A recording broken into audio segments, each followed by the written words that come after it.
وقتی که سینا جان سرود میخونه یک بار روتون یا سکنین یا چشماتون نپوشین گوش کنین که آوازش با کی ماننده؟ یه درد دارو میزی درد دندان بدترای. اکا همین سینا جان خالوفه بچه استاد صادق خالوفه دستگیریش کنین. صبح دمی دو روزو شد ای یار بسوی خانه رفت ای کور شوی مرغی سنگر. توی خودم ده. توی خودم ده؟ آفیس بدم خودم. در توی خودت آفیس بدی؟ بله. زندگی زدی بچنگم تو بریش تکانگی ننگم با کجا روم زی تقدیر. سلام علیکم برادرای عزیز، مخلصای مهربان. فکر میکنیم انشالله که ساق و سلامتین، هر جای باشین زنده و سربلند باشین. دوستای عزیزی ما همین سحر برای خیخواه خستیم اینستاگرام دیدیم که یک برادر، این برادری که در بری من نامش سینا جان هم داره.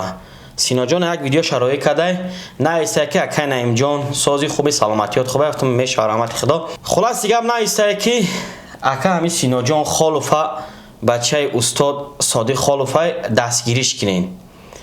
بعدا خیلی اینستاگرام این سینا جان آمد روی کرد، صحبت کردیم، سینا خطیم همش فهمیدم. خیلی ایدهانی سینا با خوشوتر شما سوالش میتم یک صحبت میکنیم آوازش فکر میکنیم گوش میکنین حیران میمونین. سلام علیکم سینا جان. سلام علیکم. ساز خوب، سلامتی خوب. شکر شما.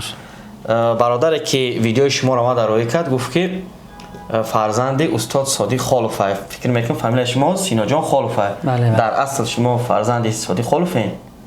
نه اصلا ایرم شاگردشم جیانشم. جیانش خشتواری داره؟ بله خشتواری داریم. خشی نزدیکیم. خشی نزدیکیم، بهترین. شما منشور آبادین؟ بله. آذیرجا در شهر زندگی میکنی؟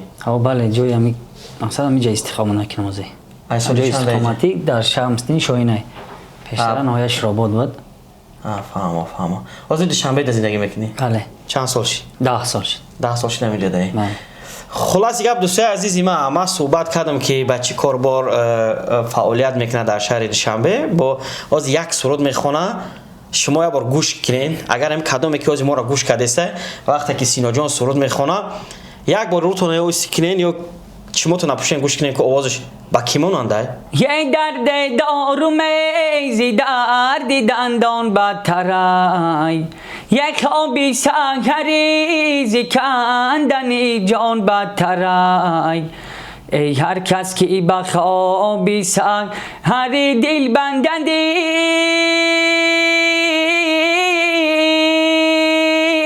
یه از کافری گبرینا مسلمان بدترای.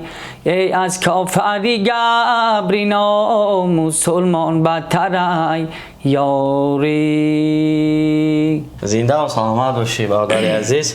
دوستای عزیزی ما شما باختون بهاگذاری کنین، کامنتر کنین که آوازش چقدر به استاد صادق خالوف مانندی داره. فکر میکنیم که استاد سالای همین 98 2000 تا 2000 داره در دوره جوانیش حاضر آوازی انمی سینا جان واری بود. بهترین سینا جان در شهر گفتین که 2015 خیلی تقریبا 10 سال شد که در شهر دوشنبه با چی کار بر مشغولین؟ چی کار بر فعالیت میکنین؟ کار میکنین؟ کار برم تجارت فقط. تجارت؟ بله. اما مغازینی که کار میکنین سن تکنیکی هم خیلی چیزا میفروشین؟ سن تکنیکی، الکتریکی هم، ساختمانی هم. در همین وقت مثال گپ آواز خوب داری، فکری که مثال صنعتکار شم در فکرت نبوده؟ نه بده که بعد ای سبب وقت هم نبوده. وقت نبود. این ایواز تماشا کردم تمام در اینستاگرام یک دو سرود خونده در همون مغازین اخته اونجا. بله. مغازین چی فکر در سر اومد که یک اورا مثال گپ سرود خوندی در شبکه‌های اجتماعی در اینستاگرام مثال پنگ کردی که مخلصا ببینن؟ همین در همین صنعت حواس دارم. حواس داری؟ میخوای که صنعتکار بشه؟ بله. خلاصی گپ سینا جان با صنعت ذوق داری، میخوای که صنعتکار شه؟ بله. نمیخوای؟ بله. خیلی انشالله که ما دستگیری میکنم، اجازت میپرسیم ای استاد صادق خالوف یک سرودی همو را ارنجیروف میکنیم، تنظیمش میکنیم. ای صبح ما مخلصا اگر راضی باشین همه کسا سینا جان دستگیری میکنیم. سینا جان یکم با گیتار سرود خوندگی؟ نه. خوندگی نیست. یکم توی آدم اشتراک کردگی نیستی؟ خوندگی نیستی؟ کدگی مامو توی خودم ده. توی خودتان آفیس بدم خودم. در توی خودت آفیس بودی؟ بله. یکم حافظ کس نکنه توی خودت آفیسی کردی؟ یا یکم حافظ داشتین برو اومد یکم سرود خواندی؟ حافظ داشتیم خیلی با من میدونن که صنعتکارم و گفتن خیلی یکم سرود بخوان. اولادا خیش تورا میدونستن که آواز خوب داری. بله. صنعت نغز میگفتن در روز توی خودت یکم سرود بخوان. با من فکر کردم که در روز توی خودت حافظ بدی. فهمو این خیلی میکنه مگن. دوستای عزیز من یک سرود دیگه با گیتار میخونه بعدا صحبت دوام میکنیم. فکر میکنم صحبت ما جالب رفته سای. همه کسا یک سروش گوش میکنیم کامنتر فراموش نکنیم. زندگی زدی به چنگم تو بریش تکانگی ننگم. زندگی زدی به چنگم تو بریش تکانگی ننگم. به کجا روم زی تقدیر زین حیاتی تلخ و تنگم. به کجا روم زی تقدیر زین حیاتی تلخ و تنگم. زندگی زدی به چنگم.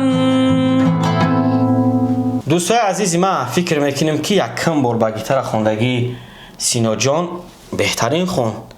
همین آواز که گپا خوب کی باشه همش خوب میشه. فکر میکنیم که مردمی شمسنی شاهین پیشترش ربات همشون همین صنعت دوست میدارن و مردمی صنعتکاری صنعت دوستن. بله زنده باشید. انا سینا جان خیلی میکنیم جورا حاضی مخلصای ما ای مخلصای ما چی میخواهیم؟ من فکر میکنم شما فکراتون برادرای جانی ما همتون در کامنتر بنویسین. امکانات باشه همه کسا سینا جان دستگیری میکنیم با آخر یک سرود رقصی میخونه با خوش رو گوش میکنیم. سر اول اکای نعیم جان شما را هزار رحمت که برای همین دستگیریتان زنده باشید. برای که مرا بسیاری وقت تاکید میگفتن که میدونستن که من خیلی صنعتکارم چی میکنیم مثلا دستگیری میکنیم چی میکنیم نه که اصلا بگیریم خدا تامید ساعت ساعتای نه به 10 بد نوشتی که ام خیلی بیا من یکم برای مقصد ام خیلی آدمی را دیدم که مقصد مرا ام قدر سخت دستگیری کرد یکم درجه میشم این. زنده باشی سلامت باشی. ای مخلصای ما چی میخواین؟ ای مخلصای شما خیلی همین صنعتی ما که معقولشون کشیده باشه خیلی دستگیری میکنن نشده باشن چی گپ نداره با آینده را با ممکن ساز شیم. سینا جان مخلصای ما بسیار مخلصای خوبن. من فکر میکنم که همه کسا دستگیری میکنن. آواز هم آواز خوبه آواز شیرینه با برزم همه آواز بسیار با استاد صادق خالف مانندی داره. فکر میکنم که مخلصای ما دستگیری میکنن. خیلی کامنترهای شما را انتظاریم. حاضر خیلی میکنیم سینا جان یک سرود دیگه با همین گیتار رقصی میخونه که همین مخلصای ما گوش کنن و تپشون بالیده بگرده با همین خیر خش میکنیم. بعد ای سرودی سینا جان سرود خش رو گوش کنین و رقص کنین. افسوس که دل بر پیسندیده بیرفت دامن ز کفن چو مرزی در چیده بیرفت از دیده بیرفت خون ز دل نیست بله از دل بیرفت هر آنچه از دیدن بیرفت. صبح دمی دو روز شد ای یار به سوی خانه رفت. صبح دمی دو روز شد ای یار به سوی خانه رفت. ای کور شوی مرغی سنگ